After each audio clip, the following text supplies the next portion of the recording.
Today I'm here with Robert Bunkin, an amazing painter and artist all around. And today we're here to talk to him about his life, how he got into art, and how he got involved in Persona Land. So thank you, Robert. Thank you for speaking with me. I Thank you. Me? I just wanted to get started. I was doing some snooping online about you. I hope you don't mind. And I saw that you grew There, up. so what can I do? Yeah, I saw you grew up in Queens, so I just wanted to ask like how was that early childhood life growing up in the borough? I'm in Queens right now, so I Oh, could you say are? I love it. Yeah. Okay, well, when I was growing up in Queens, it was probably a lot different than the Queens that you are experiencing now. When I was really little, I lived in Jackson Heights, which it was at that time nothing like it is now. I've been back a few times recently. It was very kind of white working class, mostly Christian. We were the only Jewish family in our part of the building.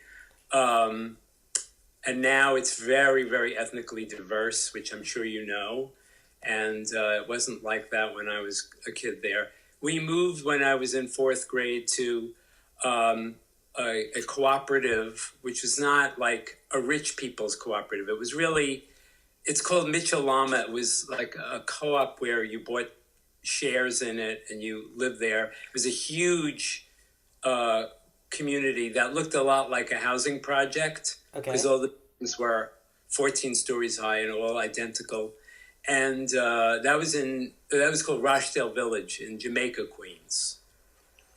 And I wasn't crazy about it. What did you not like how the area was it too far from Manhattan?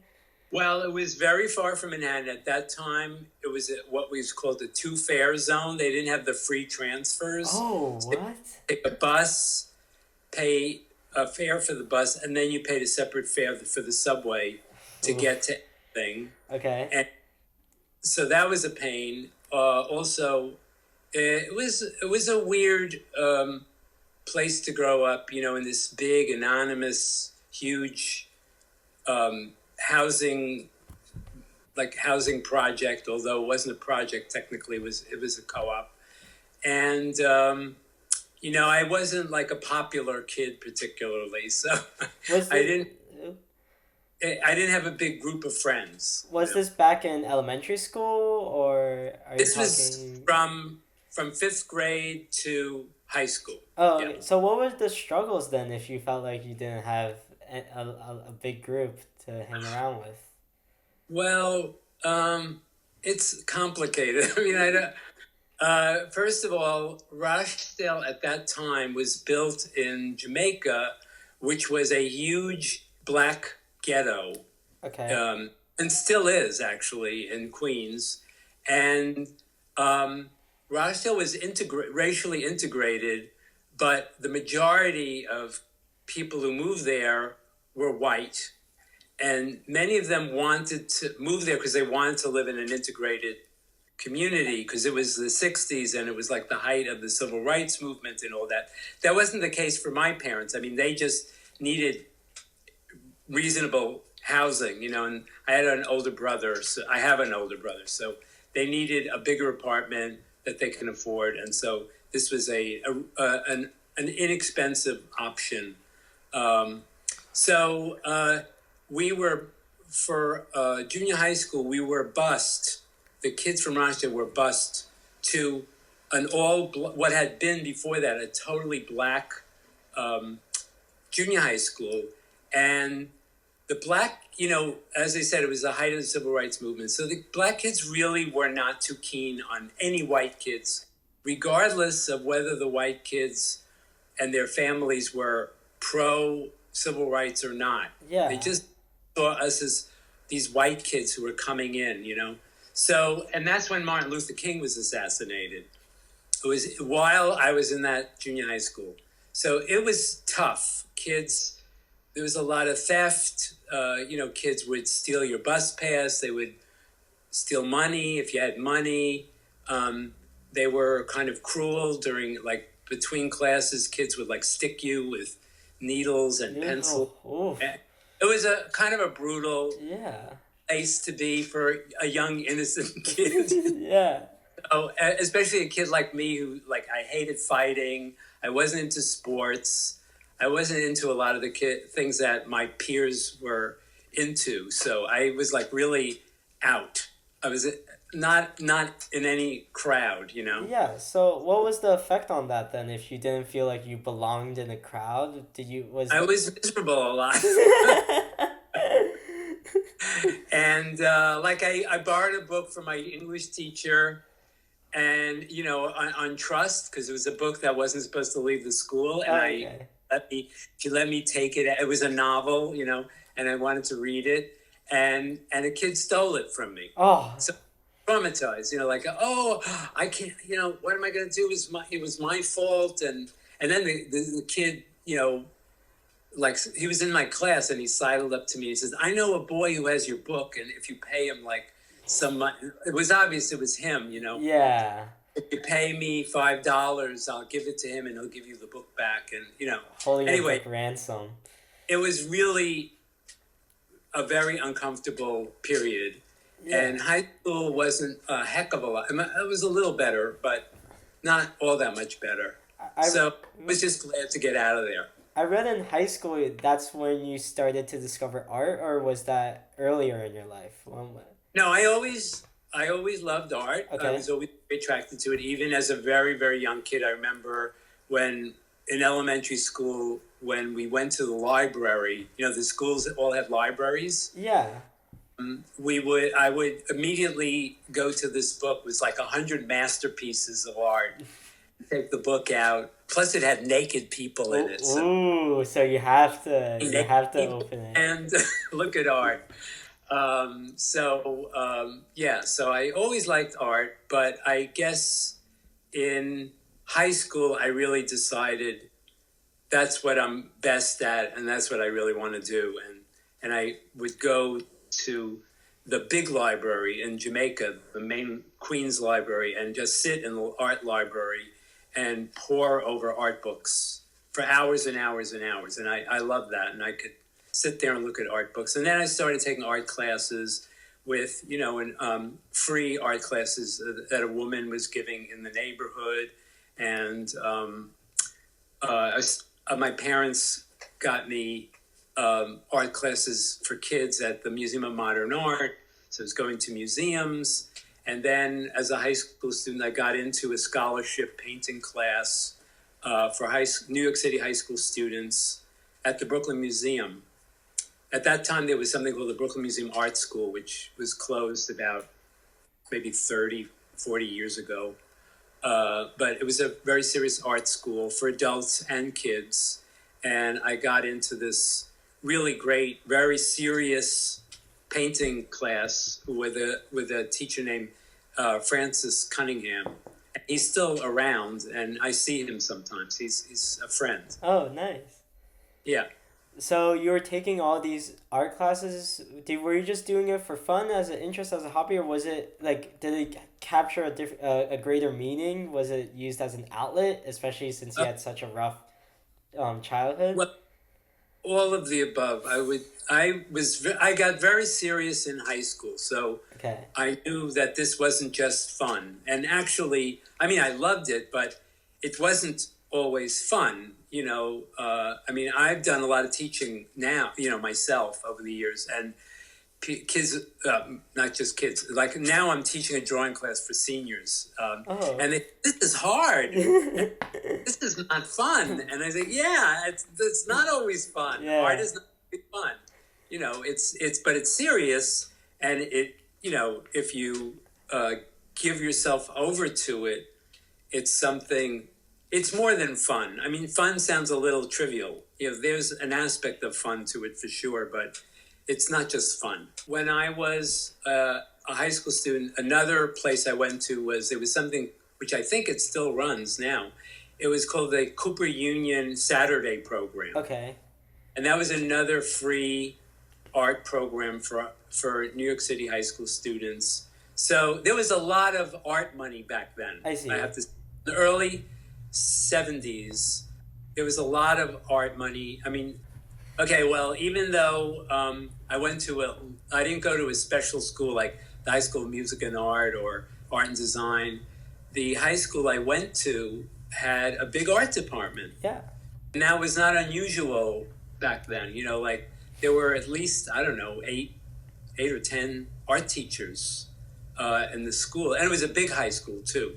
So, I had some terrible art teachers, but I also had some really fantastic art teachers, one of whom I married. Wait. So is that? Wait, So tell me a little more about that. well, we became, I knew that I wanted to get into her name then was Florence Exler. And I knew that I wanted to get into her class because she had the most interesting art class of all the teachers in the school. And at first, I was too young; like I couldn't get into like what for the high school was like upper level classes because I was a freshman and I'm a sophomore, and I couldn't take art class, real art class, until I was a junior. Okay. So finally, I think it was in my junior year, I got into a class that she was not teaching painting, which was what I wanted. Yeah. That year, the chairman of the art department, who was a very nice guy, um, wanted the painting class for himself. So he took the painting class away from her. Okay. But she was really into film at that time. So she was teaching a film class, and I was very interested in film too. So I took her film class. Okay. And I started making back then, this was really before video was very easy and available. Yeah. They did have actually a portable video, what was then called portable. It was a kind of a big machine, and you had to wear a porta-pack with batteries strapped around your waist. And I didn't like that. So I was into film, real film. Yeah. So he had a Super 8 Bolex camera. Okay. And a tripod, and you can use the tripod like an animation stand. And I was really interested in animation. So, and she was one of these very open teachers who like welcomed her students to come and work after school in her basement. She had a studio in the basement. Okay. I would go to her studio in the basement and make little one-reel animated movies. Okay. With the Bolex camera. But in the meantime, I was very interested in the fact that she was a painter, and I saw her work, and it just blew me away. It was, I said, finally, I'm meeting a real artist. Oh, wow. Yeah. Because I mean, a lot of the art teachers were not serious artists; they were teachers. To make a living, they taught, and some of them made some art, but it wasn't like a serious thing for them. She was a real artist. She had exhibitions. She had, gotten an MFA in fine art, and she was, and very nice too, very nice person. Yeah. So that's how we met. But then that summer, we got kind of very more friendly, not romantic, but very friendly. Okay. And I don't want to make a scandal here, but I knew that she was teaching for Queensborough Community College an art history course, and I said, "Can I attend your class?" And she said, "Sure. You can run the carousel projector for me." Oh, that okay. was pre-computer, right? Yeah. So we lugged this carousel projector, Kodak carousel, and I would feed the slides into it and run the projector for her, and then I was really into German Expressionist art, so I said, "Would you like me to give a lecture about German Expressionism to your class?" And she said, "Sure, why not?" So I gave a lecture it was my first art history lecture. Were you still in high school at the time? What was? Oh, okay. Yeah. Okay. Yeah. This was the summer from my junior to my senior year. And you're giving a lecture in college? Okay. I gave a lecture on German Expressionism, and since all the students were older than me, they were like, "Oh, isn't that adorable? This kid." So they really liked it, and they really remembered everything because it was so unusual. Because, her name now is Jenny Tango, but back then her name was Florence Exler. She was a great teacher, and her students loved her. All her students loved her. Okay. But it was so unusual to have this kid give a lecture, so they were very charmed by that, and they were very nice about it. So then, to thank me for helping her that summer, she invited me on a camping trip with. She had a little dog, which I loved her dog Peggy, and the dog's name was Peggy. And we went upstate on this camping trip, and but it was totally not romantic at all. We were very fond of each other, but there was no romance there. And so it turned out the dog got sick on the trip, and we had to come early because the dog was really sick, and she had to take the dog to the vet and get it fixed, take care of it. So I said, as far as my parents know, I'm still on the camping trip with you. Would you mind if I just stayed over in your place and for the rest of the time that we were going to be away? And she said, yeah, sure. So I did. I want you to know she was married and she had 2 daughters. I see. So that was very much respected. Yeah. And as I said, we weren't romantically involved. So anyway, so what happened was in my senior year, we were starting to. She was really into film. Okay. And was writing film criticism and making some little animated films herself, but she wasn't really painting. And I was really encouraging her to go back to painting. And I think that summer when I stayed with her, we decided to collaborate on a painting. So we were both working from a distorted mirror and painting each other. She painted me and I painted her. Oh, that's so very sweet. On panel together. Yeah. Okay. So and then we were very close in my senior year. Yes. And then at the end of the senior year, we realized that we were in love. We had fallen in love with each other, and she immediately told her husband, which of course was very upsetting to him, and but she didn't want to be dishonest. Yeah, of course. So anyway, from there, it's a long story, but from there our romantic relationship evolved, and we ended up spending a summer together. And then we said, okay, we really want to live together. So we got an apartment together, and we married 10 years after we sort of moved out together. So we've been together for 52 years now. Wow, that's crazy. That's such a lovely story. Yeah. I can't believe it. I've heard so many love stories, and that one I would not have even imagined. That's great. Yeah. Well, so anyway, we're very compatible. Yeah. So we really like all the same things. So while you were meeting her, you were also, senior in high school, ready to graduate. Were you thinking about college at this time? No. Okay. What? I hated school so much. Okay. I couldn't wait to get out of school, and I was thinking of maybe going to an art school. Yeah. A non-degree granting art school, but I went for I only did one interview at a place called the Swain School in New Bedford, Massachusetts, which my teacher at the Brooklyn Museum had recommended. And I felt it was too claustrophobic for me. Okay. It was being from a big city. And at that point, also, I had a friend named Seth, and Seth and I were going to art museums a lot and going to see old, classic movies. There were a lot of art film movie theaters in New York City back then. Most of them, or really all of them, are gone now, but you could go see Bergman movies and Fellini movies and all the classic European and American films, in these wonderful sort of art cinemas. And I guess Film Forum is the one that's left, but there were a lot of them back then in New York. So Seth and I, this friend of mine, would go see movies and go to concerts. I was really into classical music, so none of my friends none of my peers were into classical music. I was a real freak.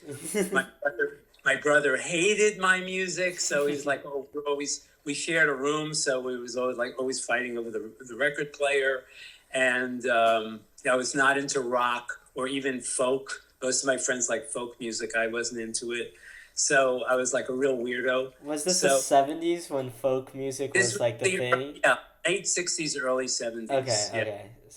So I always loved, from a young age, in fourth grade, I was in a stringed instrument class Yeah. in my school, and I didn't go any further with it, but I always loved classical music. So, and I still do. So that was like, my friend Seth was the only one who liked that kind of music. Yeah. So, but of course, Florence, Jenny, she and her husband loved classical music. So they had a very good record collection too. So sometimes I would just go there and listen to their records, you know. Yeah. So So what were the next steps then from high school? Like what was the from high school, well, so I got a job yeah.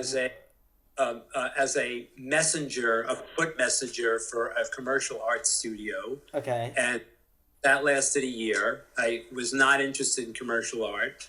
Then I got a job um, in an art supply store, and that was pretty awful because it was a very bad. I mean, it was a big art supply. It doesn't exist anymore. It was called Arthur Brown.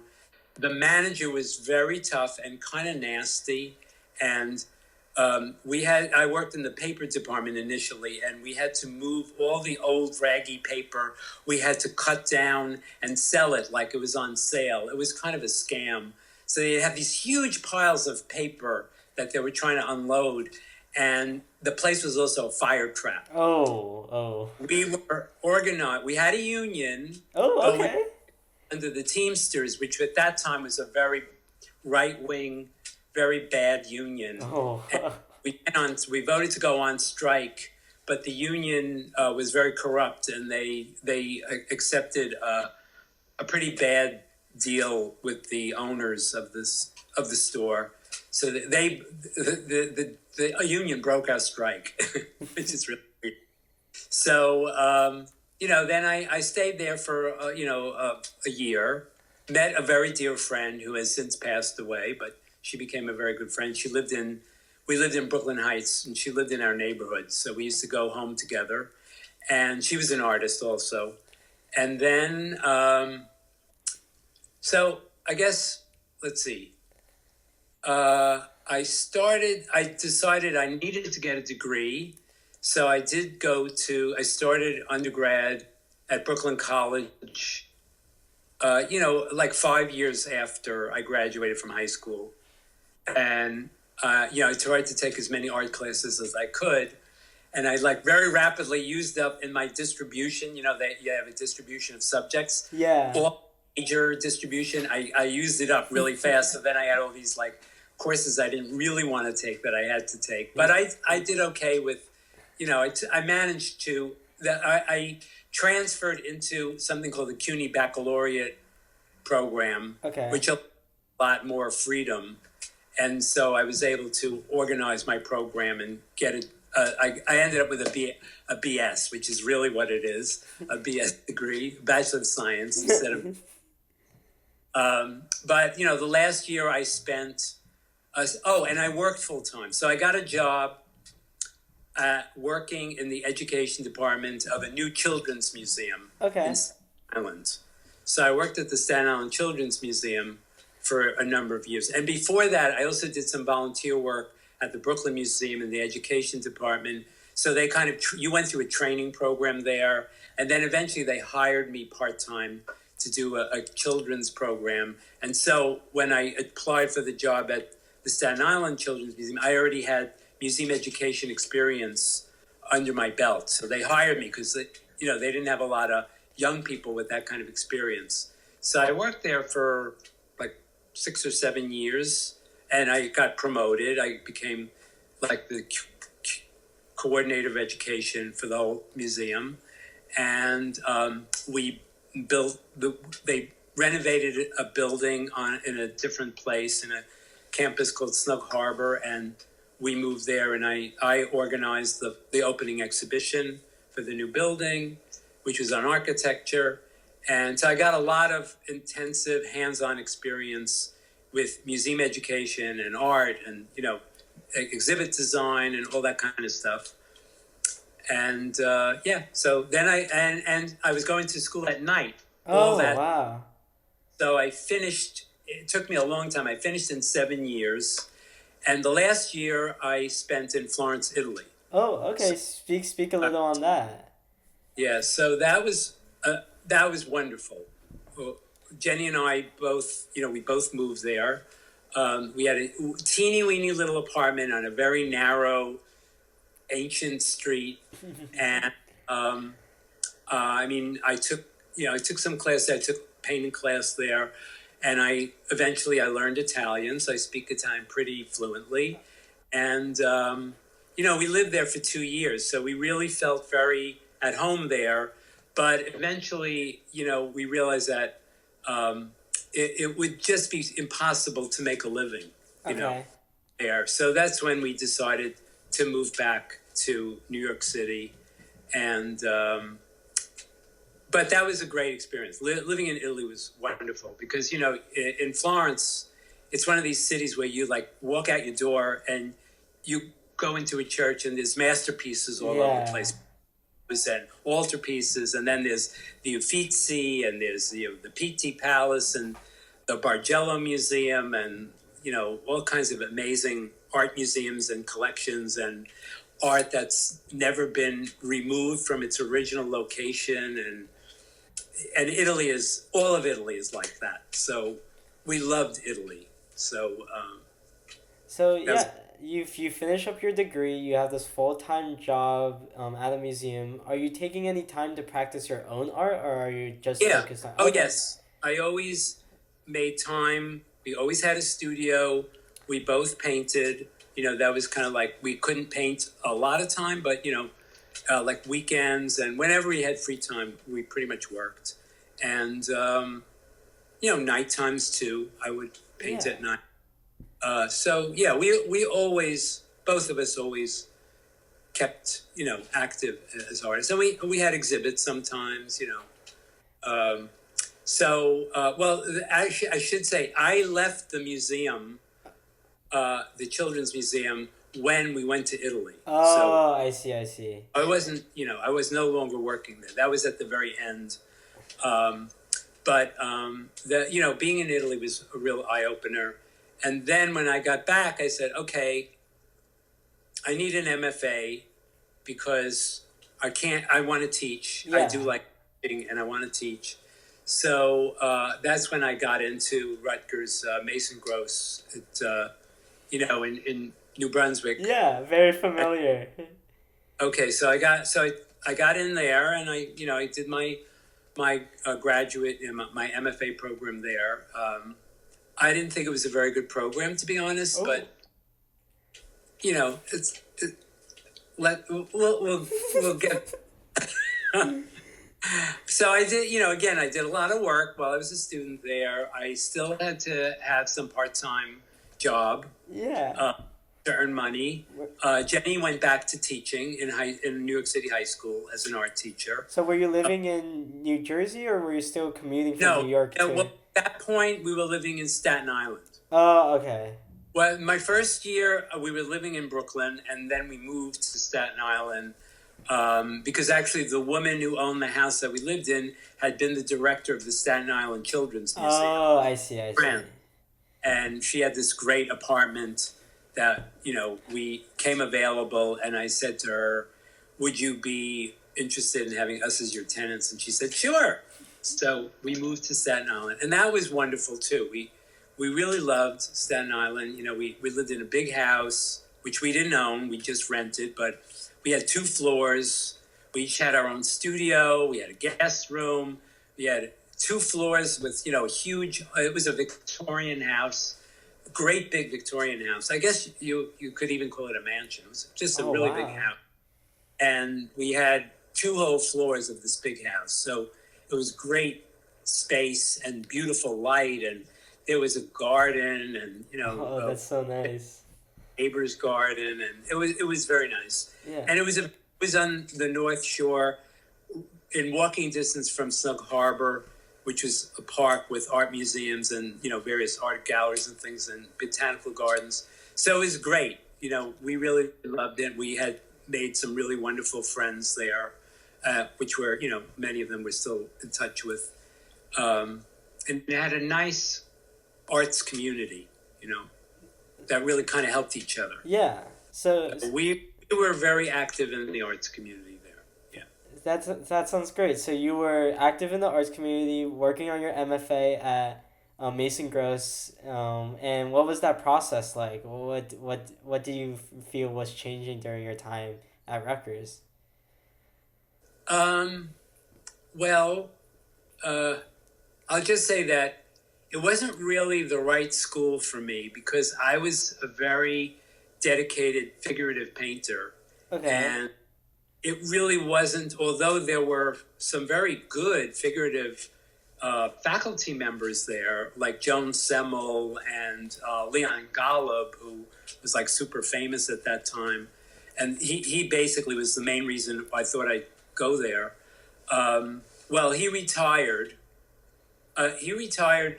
I was actually in the last class where he was there both years. Oh, I see. It's already sort of like he had a big career, international career, and he really didn't.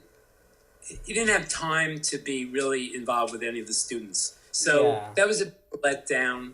And Joan Semmel was very good, but very tough on me in particular because she felt that like I was the only really. She was a figurative painter, although she works mostly from photographs, and I don't. I work directly from observation, mostly. Sometimes I use photographs, but not too often. And so being the only real figurative painter in the program, everybody else was conceptual or postmodern or doing installations or doing all this other kind of stuff. She was, I would say, kind of tougher on me because I was the only figurative painter, and she was figurative. Yeah. So we had an okay relationship, and that wasn't I didn't think that's not what I was. I guess what I felt was that the program was very, very unstructured, and I expected something much more rigorous. I see. I see. More, I mean, basically, there were no classes. You had some theoretical classes, but everything that was called a class was basically a crit session. And you just went around from studio to studio to studio, and you talked about whoever's studio you were in, you talked about their work, critically or supportively. A lot of it was critical. And I just felt like, why am I here? It's just I'm painting in the studio. Yeah. They give you a studio. It was all fluorescent light, no natural light, which I really missed. And then it's all criticism. It's not like a higher level, let's say, drawing class. It was called a drawing class, but nobody had to draw. Oh, yeah. Or a higher level painting class, but nobody actually painted. So it was a little bogus. Yeah. And wasn't into theory, which was kind of very big a few years before and sort of dying down, but there was still a lot of this obsession with these French post-structuralist, very intellectual, very wordy theorists like Lacan, and I don't even remember all their names, and I could not read that stuff. It was. I mean, I could read literature, but I couldn't read theory. I thought all of it was bullshit and it had nothing to do with me as an artist, and I still basically feel that way. And I couldn't participate in stuff. Yeah. So I like. There were meetings, I guess, that I just said, I'm not going to that. That's fair. That's very fair. So, I thought the program was like not really the right fit for me. For some people, they loved it because it was so unstructured. And for me, it would have been better if I was in a very structured program, I see. which was very demanding technically as well as intellectually. I So, understand. So were you able to finish your MFA at Mason yeah, Gross? Oh, yeah. okay. Then what were the steps after you graduated then? Well, then, luckily, I'd already been involved in museum education. Yeah. And at that point, universities were changing the way they were teaching art history, and they wanted people who could teach cross culturally instead of just the standard Western art history like Jansen's and that. That's a big a book, an art history book that almost all the universities use, either Jansen's or Gardner's Art Through the Ages, and Jansen's was still like a standard, but it was only Western art history. And I worked at the Brooklyn Museum with all the collections, the Asian collections, the African collections, the stuff from Central America, South America. So I was a good generalist. And a friend of mine said they need some art history teachers who are comfortable teaching cross-culturally at Parsons School of Design. So I said, oh, I could do that. Yeah. Okay. I got a job as an adjunct teaching one art history survey class. And then eventually I was like teaching 3 classes. And then I started teaching electives there. So I spent 20 years teaching at Parsons School of Design, always as an adjunct, never as a full faculty person. But that was good because it gave me time to paint. Yeah. So And so for a while, I also was an adjunct at Wagner College, which is a small college in Staten Island. So that was, very easy to get to. And I was teaching studio and art history there. And then they skipped over me when they were looking for full-time faculty. I see. I was pissed at that. So I tried to quit at that point. After teaching there for 8 years, But I felt very offended that they just didn't even consider me. yeah. So, But what was the experience working with these college students at Parsons and at Wagner? it was good. I always enjoyed teaching, and I enjoyed whatever age of student I had. I liked them. They're all fine. They're all great. The only thing, Wagner was a small private college, and the sports program had a lot of influence, and it brought in, I guess, a lot of money. So the kids who were on teams got a lot of excuses to get out of going to classes, and that I thought it was very scholastically very unwise, and but as an adjunct, it's that you have no power. So I would express my opinion to people, and a lot of the professors felt that the kids on sports teams got away with murder, but the students were fine. They were nice, and they, some of them were really into it, and some of them weren't. It's like anything. Parsons, I would say, a lot of the students there were primarily design and fashion design students, and I taught art history. So the smarter kids realized that this was very important for them to learn art. Yeah. The kids who were more superficial and just into dressing and like designing clothes and wearing makeup and all that kind of stuff, they were more superficial as students. So they didn't really see the importance of art history. I see. Did you find that like when you were teaching art history, like those who paid attention, like they knew that knowing the history of different time periods of art would help them in their design, in their fashion design, or did the smart kids did know that. Did know that. And, I tried to make it interesting and exciting for them too, because I don't think I'm a boring teacher. I'm not trying to boast, but I people tell me, I'm making it exciting. So, and I tried to do projects. When I first started teaching at Parsons, it was kind of more open, liberal in terms of how you can design your class. So everybody could design their classes very differently. And I did a lot of hands-on, assuming you're an artist yourself. So like take this knowledge and apply it to your aspect of art. So I did projects like that, but then and I didn't give exams. Then they said no, you have to start giving I exams, and see. then more and more like the school was telling you how you have to teach art history. And I retired from there. I mean, I left there, but I understand that it got even more restrictive, more and more crazy about what the school told you had to do. And I would have hated teaching in that kind of environment. Yeah. But then I got, but I did a lot of teaching. Because I was always cobbling together these adjunct positions. So I was invited by a colleague who also worked at the Borough Manhattan Community College to teach art history and studio drawing classes there. So I started teaching there. So I taught there for about, I don't know, 10 years also. I mean, these jobs overlapped. As you were being a professor, an adjunct professor at all these schools, how, and I know you said you always took time to paint, you and your wife. How was your painting evolving, or was it still like what changes did you notice throughout the years working with students, and was that reflecting on your art in some way?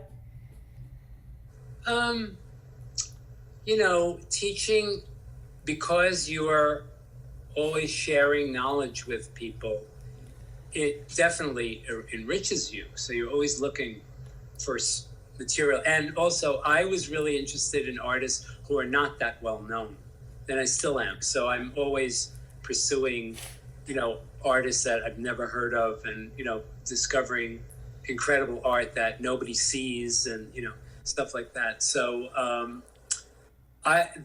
and one artist in particular really had a very well. I would say two artists besides my wife.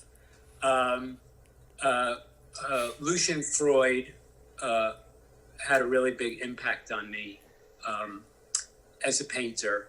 Um, we went to London in the set of our very first trip to Europe. We went to a bunch of different countries, but we ended up in London, and we saw a black and white catalog of an exhibition of Lucian Freud, who was an artist I kind of knew of a little bit, but not a lot. And he wasn't huge at that point. And we said, wow, this guy is really amazing and gotten better than ever. And what little we knew of his work was very different than what he was doing. And so Lucian Freud, I would say, had a big influence on me. So did Matisse. I mean, I love Matisse, but that was from very early on. And then also on one of our domestic trips, we visited the Worcester Art Museum in Worcester, Massachusetts. And I saw this painting by this Italian Renaissance artist who I'd never heard of. His name is Giovanni Battista Moroni. And I said, that's so weird. That painting looks so contemporary, yet it was made in the 16th century. Oh, So I've got to find out more about this artist. So I went to libraries and I couldn't really find much about him. And then I went to the Frick Reference Library and I found a very old book that was published in the 1930s in German. And I started just collecting material on him. This is pre-internet. So I found that this was an artist I felt like a particular connection with. So, and he also paints the figure, especially portraits, which is what I do. So I felt very influenced by that. And, my students, I wouldn't say directly influenced me, but because I was sharing art history with them, I was always looking at art history, so I was always going to museums and, when I travel, I go to see art. And so that, as an educator, you really want to always enlarge what you know. I see. So you retired as a professor, and what were your steps after that? Well, I got before I stopped teaching, I got offered a job part-time because I wanted time to paint as curator of art at the Staten Island Museum, which Oh, is okay. a general interest museum, meaning they have collections in science and history and in art. And they hadn't had a curator of their art collection for a long time. And the woman who was the director was a sculptor herself, and we knew each other. And she had invited me once before as a guest curator to organize a big exhibition for the museum. And I guess she liked, how I worked with them. So I said, okay, I would do it as a part-time position. And they were moving, they were renovating a historic landmark building. The building inside was completely gutted. So they had to actually build an entirely new building inside a historic building. And so I sort of like worked from in the transition period from the old building, curating shows there, to the new building. And I organized the opening exhibitions for the new building. And, so that was a big deal.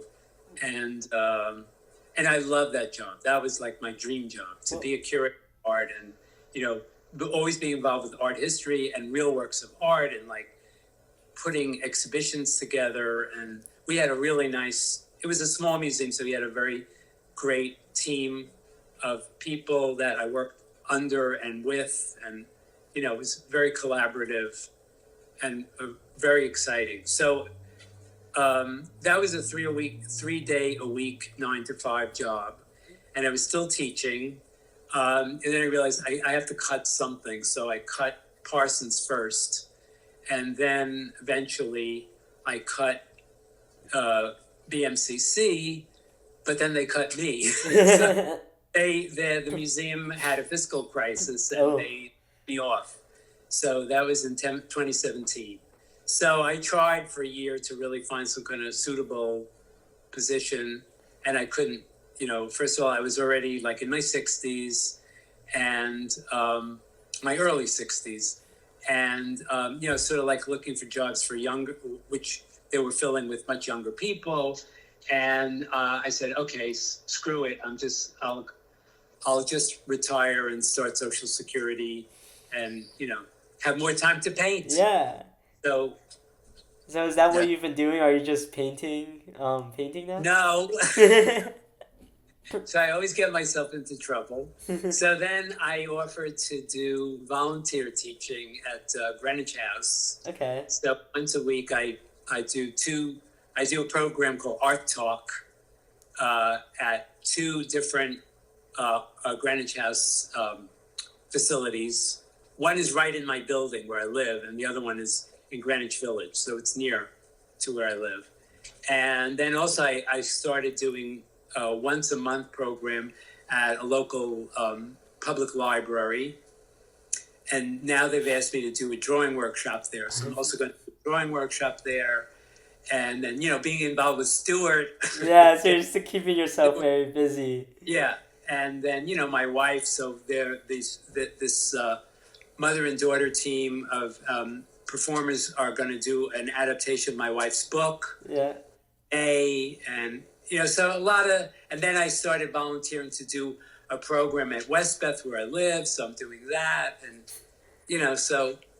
So yeah, retirement didn't really spell out like relax and well, I don't want to relax anyway. I mean, that's not my thing. My dream of retirement is just to have more time in the studio to paint. I see. And I am painting. I'm not complaining. But, and I don't know that I would paint every day anyway. Yeah. Like 2 days a week are sacred to painting. And I would add another day if I get another model. I see. So, how did you get involved with Stuart and the whole Persona Land of it all? Well, I have to say, first of all, and I didn't know this when I first met Stuart or first got involved with Persona Land, but he had a little gallery in the Lower East Side, which was an unjuried, it was called Public Image. And there was a whole art scene that preceded the art scene that's in the Lower East Side now. And it was a much bigger one and more democratic, I would say. So it was a lot of little galleries, a few big spaces, but most of them were little, in Alphabet City. and it was very kind of community oriented. And uh, so Public Image was an uncurated, open, thematic gallery, and anyone could submit work. And May I we, ask the date of this really quick? When was this? Which year? it was in the, I'm pretty sure it was in the 80s. You Okay. can add Stewart, but Yeah. I think it was in the 80s. And it was also like around the time when not that I was into punk, but it was sort of parallel with the punk scene. I see. Anyway, because that was very much in the Lower East Side at that time, you know. Um, and so Jenny and I both started exhibiting work at Public Image Gallery. Never met Stewart, or if we did, we didn't really know, who he was. But he ran that gallery. It was his baby. And then years later, I don't really remember exactly how I got introduced to, um, now I'm forgetting what it's called. Oh, Persona Land. Persona Land, yeah, Persona Land. Um, but we were always looking for free opportunities to get to share our work. And I don't do a lot of social media, so like, this is good. What you can't lose really. Yeah, 100%. So I offered it, and I got in touch with Stuart. Somehow we were like emailing each other and sort of getting friendly. And then I met him and his wife, and trying to, when they're in the city, we sometimes get together. Yeah. And making a lot of suggestions, about how to expand the Persona Land, what they do and stuff, because I do a lot of public programs, and I was thinking, maybe this is a way to share some of the stuff I do.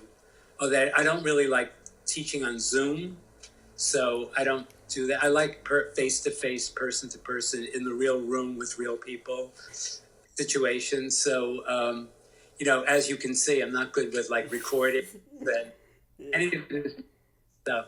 So, yeah, but I really like Stuart's a very good-hearted, sincere, and I like that, in people. So Yeah, of course. So that's how we ended up here. yeah, I guess so.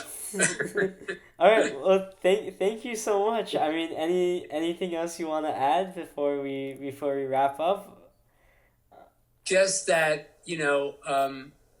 I feel there's a lot of really great art out there that is underappreciated and underknown, and yeah, including dead artists. I mean, I'm not just talking about living artists. And I feel art is a continuum, and really great art is never dead, and it's never irrelevant. And I think a lot of people limit them, like in music, they limit themselves to what's commercially available.